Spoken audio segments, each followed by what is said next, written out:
आज हम इस वीडियो में विलेन के चैप्टर में परास्तरण का अध्ययन करेंगे। होता क्या है परास्तरण? इंग्लिश में इसे ऑस्मोसिस कहते हैं। इसको एक प्रयोग के माध्यम से समझेंगे। एक बर्तन ले लें, एक पात्र, और उस पात्र के बीच में अर्धपारगम्य झिल्ली, मान लीजिए हमने दो पात्र ले लिया, एक पात्र ये ले लिया, एक पात्र ये ले लिया। दो प्रयोगों के माध्यम से इसको एक्सप्लेन करेंगे। तो दो परिभाषाएं डेवलप होंगी यहाँ पे परास्तरण की। सबसे पहले आए इस पहले वाले प्रयोग में, एक पात्र लिया और उसके बीच में हमने अर्धपारगम्य झिल्ली लगाई। इसे कहते हैं सेमी परमिएबल मेम्ब्रेन। होती क्या है ये अर्धपारगम्य झिल्ली? ऐसी झिल्ली जिससे केवल विलायक के अणु यानी सॉल्वेंट के अणु आर पार निकल सकते हों, विलेय के अणु आर पार नहीं निकल सकते, उसे अर्धपारगम्य झिल्ली कहते हैं। तो अर्धपारगम्य झिल्ली की विशेषता क्या है कि केवल विलायक के अणु इससे आर पार निकल सकते हैं। तो हमने एक पात्र लिया और इस पात्र के मध्य में अर्धपारगम्य झिल्ली लगा दी। पात्र के एक तरफ विलायक भर दिया।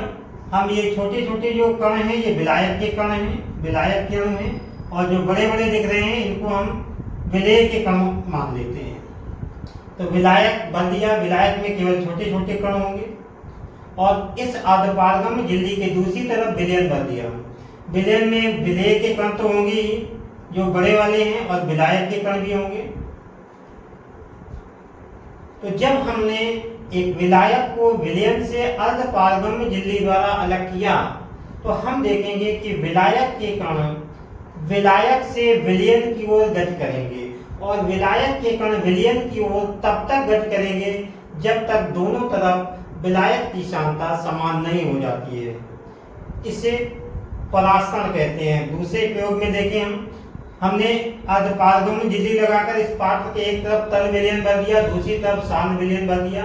तन विलयन का मतलब होता है जिसमें विलायक ज्यादा होगा और विलेय कम होगा। सांद्र विलयन का मतलब होता है जिसमें विलेय ज्यादा मात्रा में होगा और विलायक कम मात्रा में होगा। तो देखिए हमने यहाँ पर क्या किया है कि तन विलयन में ये छोटे छोटे जो कण हैं विलायक के कण, इनको ज्यादा हमने ले लिया है, और जो विलेय के बड़े कण हैं इनको कम ले लिया, ये तन विलयन बन गया। सांद्र विलयन में क्या किया हमने? विलायक के छोटे छोटे कणों को हमने कम लिया है, और विलेय के बड़े बड़े जो कण हैं इनको ज्यादा ले लिया। तो हमने तन विलयन को सांद्र विलयन से अलग किया अर्धपारगम्य झिल्ली द्वारा। तो हम ये देखेंगे कि विलायक के अणु तन विलयन से सांद्र विलयन की ओर गति करेंगे, और ये क्रिया परास्तरण कहलाती है। तो दो परास्तरण की परिभाषाएं होंगी। पहली परिभाषा ध्यान दीजिए, जब विलायक को विलयन से अर्धपारगम्य झिल्ली द्वारा पृथक किया जाता है तो विलायक के कण विलायक से विलयन की ओर गति करते हैं। इस क्रिया को परास्तरण कहते हैं। दूसरी परिभाषा देखिए, जब तन विलयन को सांद्र विलयन से अर्धपारगम्य झिल्ली द्वारा अलग किया जाता है तो विलायक के अणु विलायक के अणु तन विलयन से सांद्र विलयन की ओर गति करते हैं, और इस क्रिया को परास्तरण कहते हैं। तो ये तो परास्तरण की परिभाषा होगी। और इसी से मिलता जुलता एक टॉपिक है विसरण।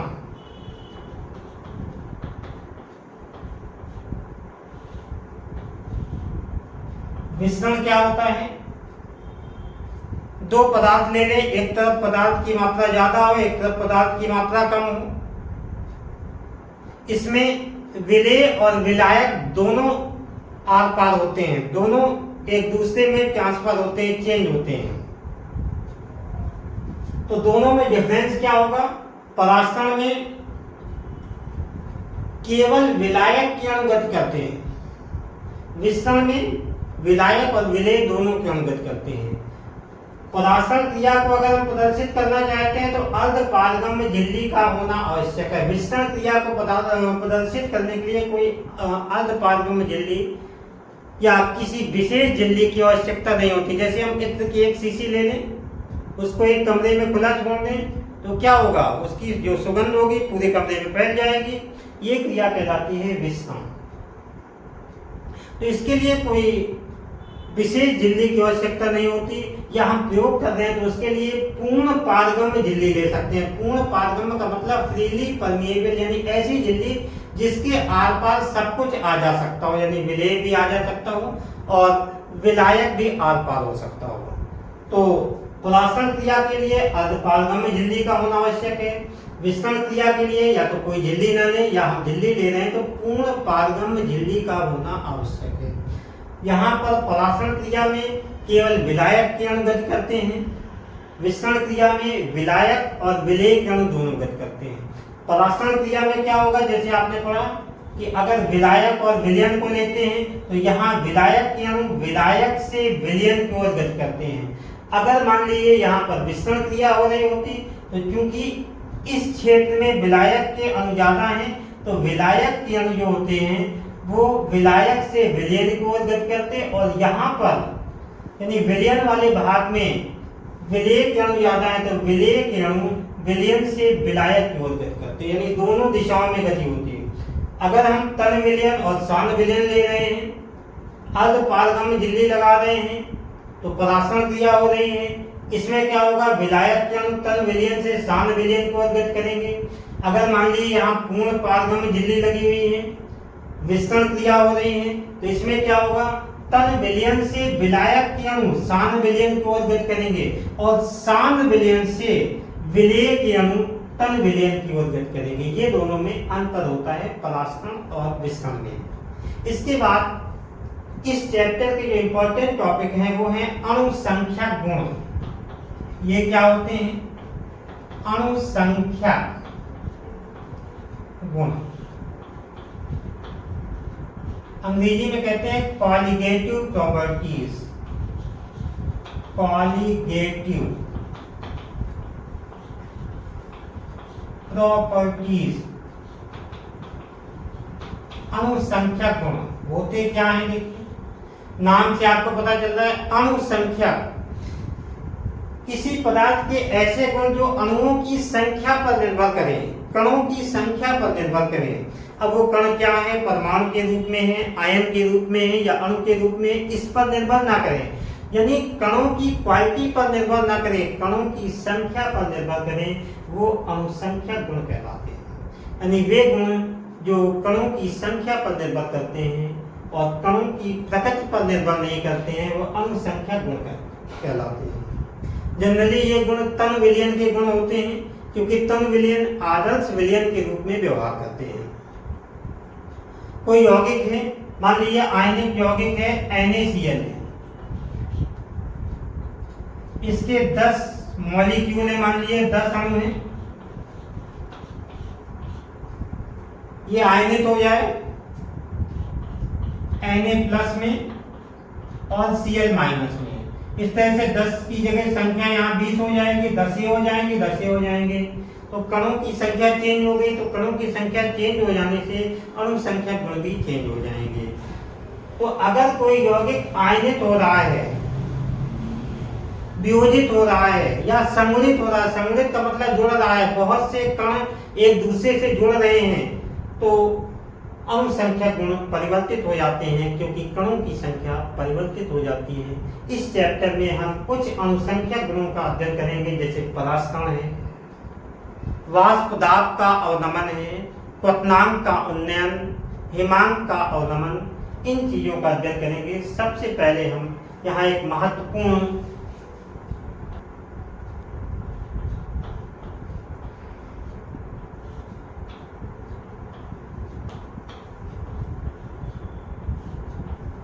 वान हॉफ का नियम, ये तन विलयन के नियम है, तन विलयन के नियम।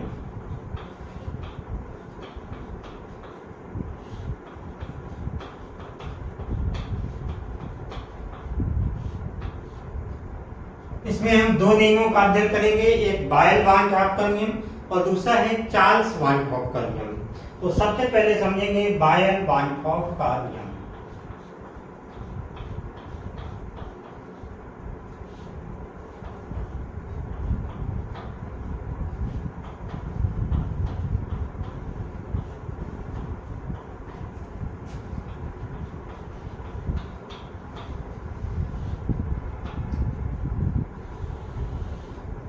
ये वायल वान हॉफ का नियम कहता है कि अगर ताप स्थिर रखा जाए, स्थिर ताप पर किसी विलयन का परासरण दाब उसकी मोलर सांद्रता या मोलरता के समानुपाती होता है। ये वायल वानकॉफ का नियम है। मान लीजिए परासरण दाब किसी विलयन का परासरण दाब P है, तो ये परासरण दाब मोलर सांद्रता या मोलरता के समानुपाती होता है। मोलर सांद्रता कहते हैं, मोलर सांद्रता या मोलरता। मान लीजिए मोलर सांद्रता या मोलरता को हम C के द्वारा प्रदर्शित करें तो P समानुपाती हो जाएगा C। कंडीशन क्या है? स्थिर ताप पर।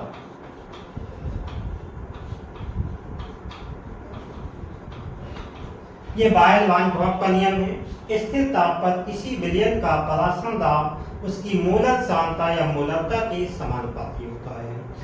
इसी से मिलता जुलता दूसरा नियम है चार्ल्स वानकॉफ का नियम। चार्ल्स वानकॉफ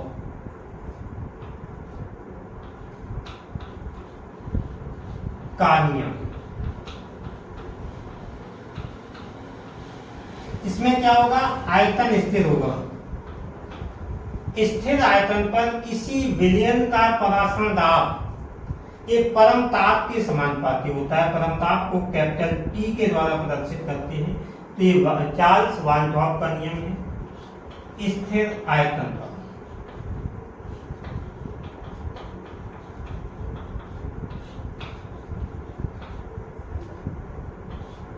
अगर आयतन स्थिर रखा जाए तो किसी विलयन का परासरण दाब परम ताप के समानुपाती होता है। इन दोनों को अगर हम संयुक्त कर दें, वायल वानकॉफ के नियम और चार्ल्स वानकॉफ के नियम, तो तन विलयन का सामान्य समीकरण प्राप्त होता है। और वो तन विलयन का सामान्य समीकरण क्या है? देखिए,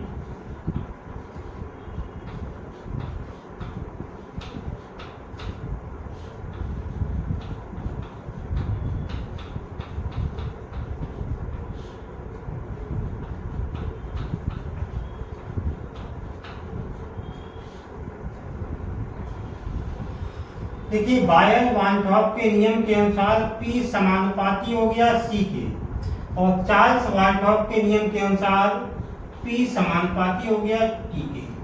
दोनों को कंबाइन कर दें, संयुक्त कर दें दोनों नियमों को, तो हो जाएगा P समानुपाती CT। समानुपात हटाएंगे तो एक स्थिरांक से यहाँ गुणा करना पड़ेगा, और मान लीजिए वो स्थिरांक है S, तो P बराबर हो जाएगा SCT। और ये S विलयन स्थिरांक कहलाता है, जहां S क्या है? विलयन स्थिरांक। विलयन स्थिरांक इसकी वैल्यू होती है 0.0821 लीटर वायुमंडल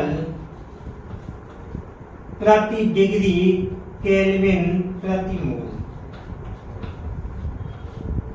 इसका मात्रक होता है फिक्स, इसकी वैल्यू है 0.0821 लीटर वायुमंडल प्रति डिग्री केल्विन प्रति मोल। हम S के स्थान पर यहाँ R का भी प्रयोग कर सकते हैं। तो कुछ निम्नलिखित में आपको S की जगह R लिखा मिलेगा, तो S और R एक ही है। अब देखिए मोलर सांद्रता या मोलरता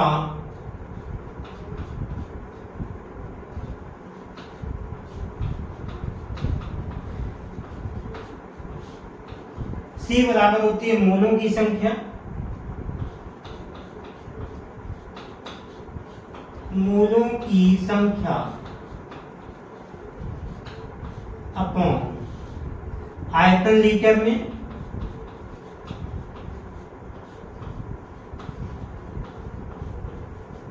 मोलों की संख्या को मान लीजिए हम कैपिटल M से प्रदर्शित करते हैं, आयतन को लीटर में V से प्रदर्शित करते हैं, तो C की जगह M/V रख देंगे, तो हो जाएगा P बराबर S M/V × T। और मोलों की संख्या बराबर होती है मात्रा ग्राम में, अपॉन अनुभाग। तो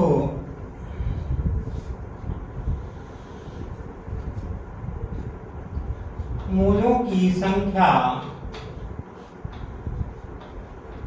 या हम कह सकते हैं m बराबर W upon small m। Small w क्या है, मात्रा ग्राम में, और m क्या है, विलेय का अनुभाग। तो यहाँ पर ये फार्मूला मॉडिफाई हो जाएगा, P बराबर W upon m ST upon B।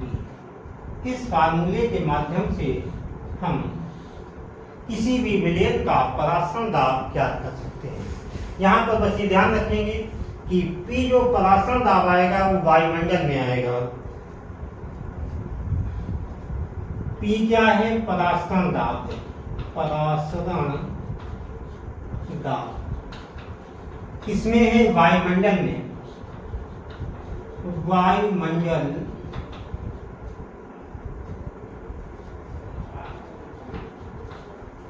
Small w क्या है, विलेय की मात्रा ग्राम में, विलेय की मात्रा ग्राम में। स्मॉल m क्या है, विलेय का अनुभाग, विलेय का अनुभाग। और v क्या है, आयतन, और ये आयतन हमको रखना है लीटर में।